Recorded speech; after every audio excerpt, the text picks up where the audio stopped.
Hello, welcome to Unicorn Princess Tarot. So, ito po yung reading natin for Earth Sign, Taurus, Virgo, Capricorn. Take only what resonates. Hindi po ito magre-resonate sa lahat. So, kunin nyo lang yung mga messages na magre-resonate para sa inyo. Sa mga hindi pa po nakaka-subscribe sa ating channel, pahit na lang ng subscribe button, notification bell. Ma-appreciate ko po lahat ng likes, comments, and shares. So, sana po mag-iwan kayo ng comment. Ano po, malaking bagay po yun sa akin. So, yun po. Start na po natin ang reading. This is for Earth Sign, Taurus, Virgo, and Capricorn.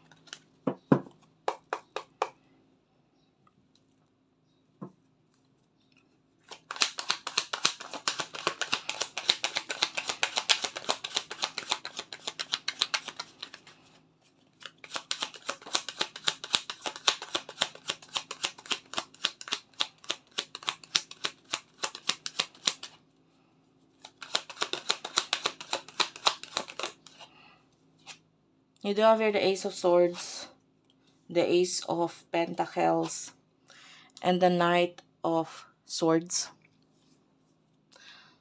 Wait lang guys, ayusin ko lang yung camera. Okay.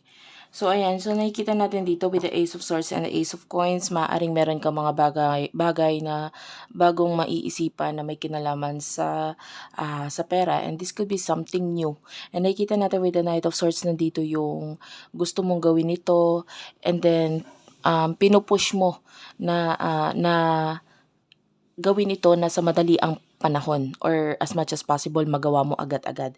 And we do have here the Tower, so pwedeng this is you na gusto mo talagang matapos yung mga kung ano man itong gusto mong simulan na ito. Ibig sabihin, pwedeng itong sisimulan mo na ito ay nagpaplano ka na ngayon and then gusto mo na siyang magawa agad-agad. And this is you taking actions with the Knight of Swords. And clarify natin what's with the Ace of Swords.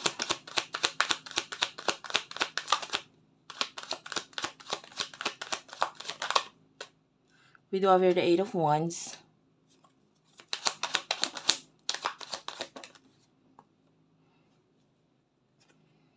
the Hierophant, and the Four of Wands. We do have here the Knight of Coins. Okay. So for what I can see here, we do have here some kind of pampatagal sa'yo, no? Maybe kung ano man itong gusto mong tapusin or gusto mong ma-achieve, medyo merong something na nagpapatagal sa'yo ngayon. And with the Four of Wands, I feel like kung ito ay may kinalaman sa yung stability, career, or money, with the Hierophant, yung iba sa inyo, itong person na ito is maybe even older than you. And pwedeng with the Eight of Wands, could be a family member. Pero with the Knight of Coins, nandun pa rin utay-utay, ginagawa mo siya, pero nandun nga yung gusto mo agad-agad matapos siya, kaya lang hindi siya mangyari sa ngayon because of this person. And for some of you, nakakita tayo ng stability sa'yo. Kaya lang, ang maganda dito, no, nagagamit mo kung ano man yung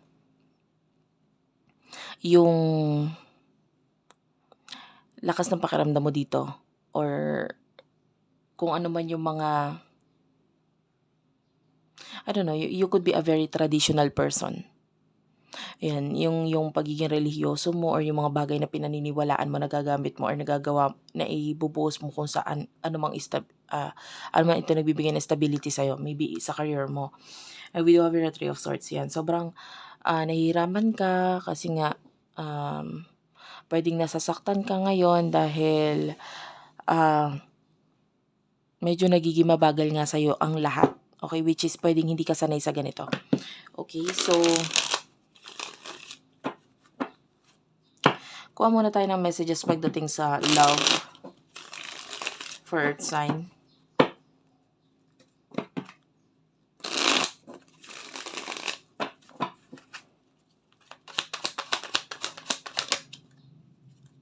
We do have here the Eight of Swords, the Six of Coins,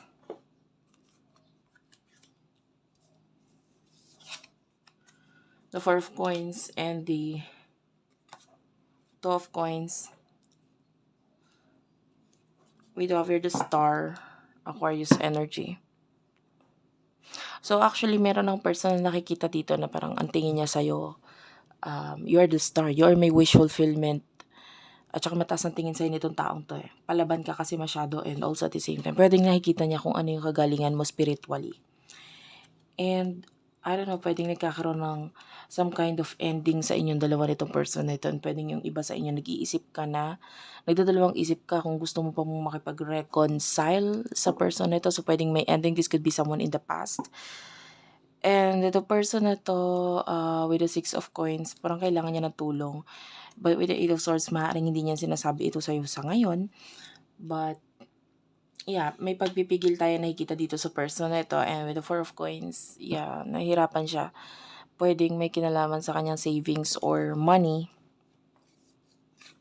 With the 2 of coins, tinatry niya i-priority ito. As much as possible, maayos niya kung ano man itong problemang kinakaharap niya na may kinalaman sa pera. Pero kailangan niya na tulong eh. And maaaring hindi niya lang sinasabi ito sa ngayon. And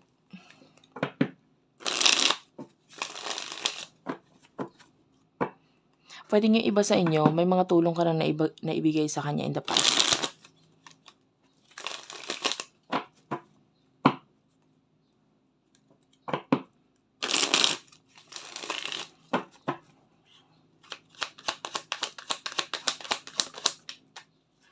We do have here the King of Swords, the Empress, and the King of Cups. Page of Cups.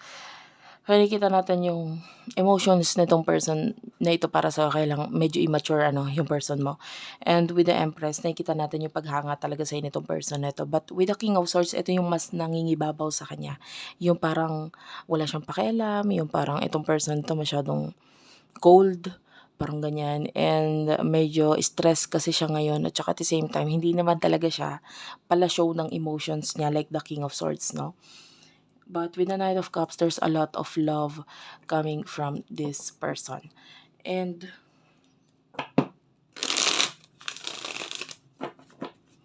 punta tayo sa future, near future for you, Earth sign.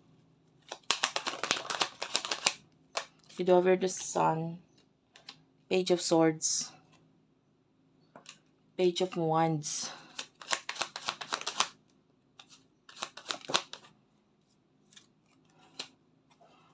there's the 5 of Wands. Clarify the Sun. Why is the Sun here?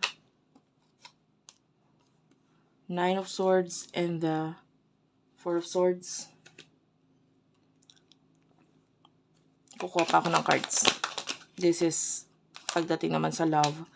You do have here the King of Wands, Queen of Wands, 10 of Coins, and the 7 of Swords.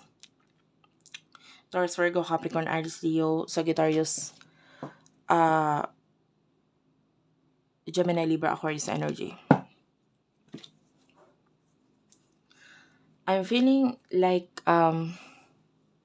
yung iba sa inyo meron ako nakikita na medyo mas bata sa'yo, and nakita tayo ng pag-aaway mula dito sa mga taong to. And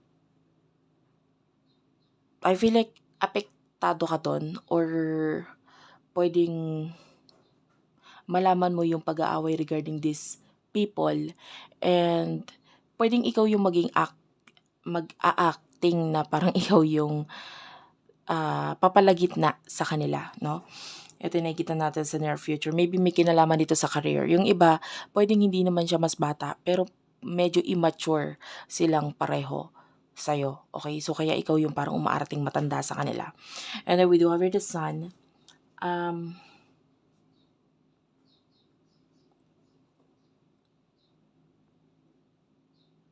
I feel like there's something in the future na parang ipapakita mong masaya ka lang, pero deep inside, hindi ka masaya. Pero kasi wala kang magawa dito eh. Kailangan mo lang ipakita na masaya ka.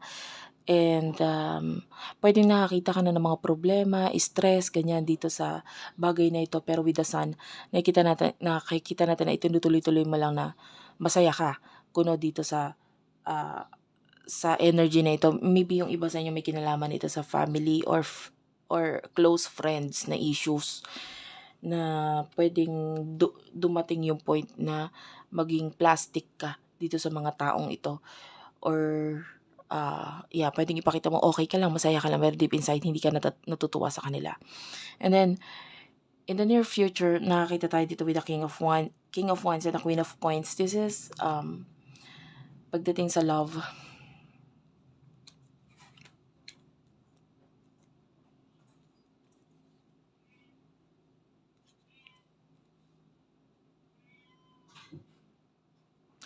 Well, I feel like mas magko-concentrate ang connections or ikaw and yung person na ito pagdating sa money. I can see a lot of money coming in here for you with the Queen of Coins and the Queen of Coins and the Ten of Coins. So nakakita ko ng a lot of money. And malapit ka na dun sa parang sa tuktok dun, parang bago mo ma-achieve itong bagay na ito, marami kayong pinagdaanan.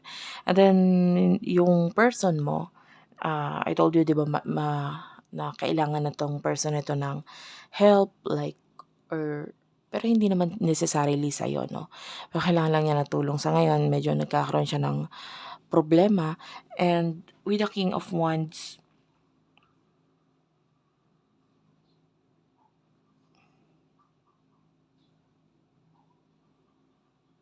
I'm feeling like puwedeng may pag-ignore na gagawin nitong person na ito because of that problem. Lalo na with the Five of Swords dito and the Five of Coins. So, puwedeng i-ignore or hindi ka pansinin nitong person na ito in the near future. And, kasi ang dami niyang stress, ang dami niyang problema.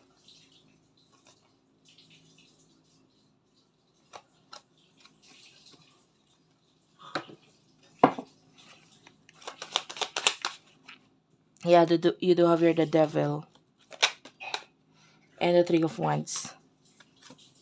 I can see distance sa inyong dalawa ng person na ito in the near future, and talagang hindi siya ayan, the Emperor is here. This is someone na hindi nagsasalita or nakikipag-communicate pagdating sa connection ninyo with the lovers, dahil maaaring nagfo-focus siya sa mga plano niya.